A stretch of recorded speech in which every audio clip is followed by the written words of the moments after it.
Hello everybody, Joe here with Garden of Luma. In today's video, I wanted to show you guys the fruit off of my Sprite-Delight cherry plum. I know I spent a lot of time talking about tropicals, subtropicals, but you can grow things like plums, peaches, stone fruits, those more temperate types of fruits here in the desert.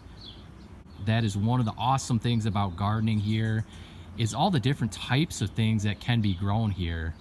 Due to our warmth, due to our sun, our year-round sun that we get here, it's possible to grow a lot of different types of things. So this is my cherry plum tree. Let me back up here so I can show you. It has gotten quite large. After I harvest these last two fruits here, I'm gonna cut this thing back. I wanna keep it down to about 8 to 10 feet high. And it is wedged in here. You can see the peach tree in the background. There is large ash trees around it. So it's not getting quite as much sun as I would like it to get here. And I've even thought about just cutting this thing down. It's been in the ground since winter of 2016, 2017, going into its third full year. And I started this as a bare root fruit tree here, and it hasn't produced heavily. I've gotten, this year I got about 15 fruits off of it. Last year I got about 10. So it hasn't been a heavy producer, and I think part of that is just the lack of sunlight in here. One factor to consider with plum trees is most of them are not self-pollinating, meaning they require a second variety to cross-pollinate. Like this here needs both the Sprite side and the Delight side to cross-pollinate. They flower at the same time. And that is often the case with most plum varieties. There are a couple that you can find that are self-pollinating. For the most part though, you will have to buy or graft on a second variety.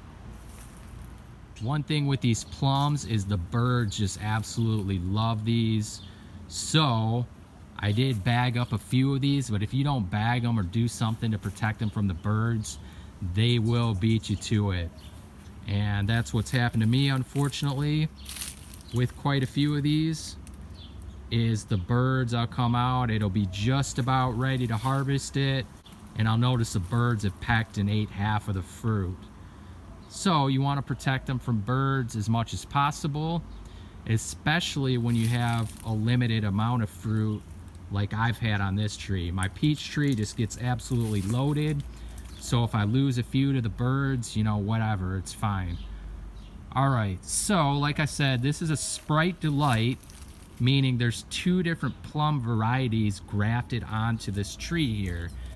So you can see the graft here, and it's one variety, which I believe is the Sprite variety. And I think the Delight side here is closer to the wall, if I remember correctly. So I've had off of, this is the only side that I've gotten fruit off of, the Delight. This year I do have this one Sprite that I'm gonna try right now for you and compare the taste on them. So let me harvest this one. You see in the bag down here, there it is. And one thing about these plums here, get it out of the bag, is they are small like a cherry. A little bit larger than a traditional cherry, but they're still really small for a plum. And so that'd be great if this tree was loaded with fruit, but with only 10 to 15 of these size fruits, it's not a whole lot there. But let me try this one, which I believe is the Sprite.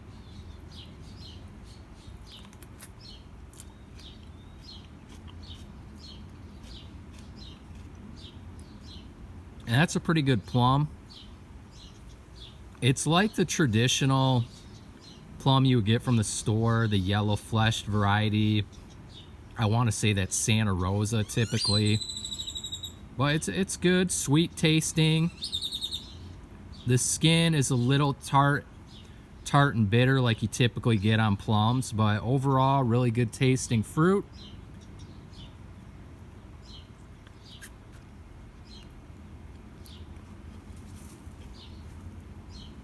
I believe this side has tasted better than the Delight side, but I'm gonna try the other side and just compare. But this is kind of has a deeper flavor to it and nice and sweet. So let's try the other side here.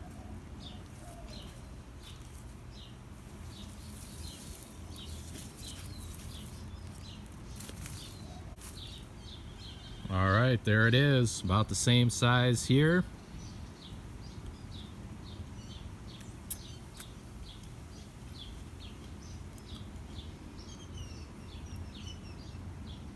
That's pretty good. I mean, there isn't a whole lot of taste difference, really, to me anyways.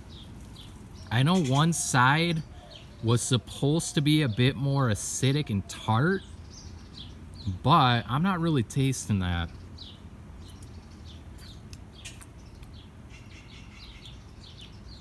To me, they both taste really, really similar. So this is good. I mean, this is a good tasting plum. I would like a little bit bigger fruit than this. But again, if this tree was just totally covered in these, if you had maybe better sun exposure or whatever, and you could keep the birds off of these, it's a great tasting plum. I mean, it tastes like a traditional, just Japanese type of plum, really sweet. Skin is a little bit on the tart side, but not too bad. But really good tasting fruit overall. So there you go. This is my Sprite-Delight cherry plum, the last of the fruits. The fruits usually ripen here in June, which is a hot time of the year.